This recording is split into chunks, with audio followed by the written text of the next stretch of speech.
Welcome to Insight e-learning course. I'm Shahad Abbas, and in this video I'm going to talk about role of numbering.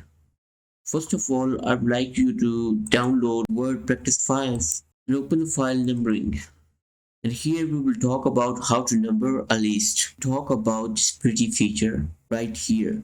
As you can see, this is called numbering library. I can choose anyone from the existing formats. For example, I want to number this list of words. I'll just simply go to numbering and choose first format. There you go. Here I can change color just by clicking on color panel. Here I can change color just by clicking on color panel. There you go. I can change even size from here. There you go. But if you want to change the level of this particular number, hit the button tab on your computer. The level would change immediately, as you can see. One has been further divided into section A. What if I click on tab again? Here you can see it has been changed into a new level. There you go.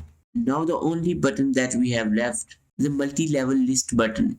Have some patience, we will talk about it in the advanced course. Now I'll open my course content file and here I'll choose role of numbering. There you go. In the next lecture, we will talk about what are pages. See you in the next lecture.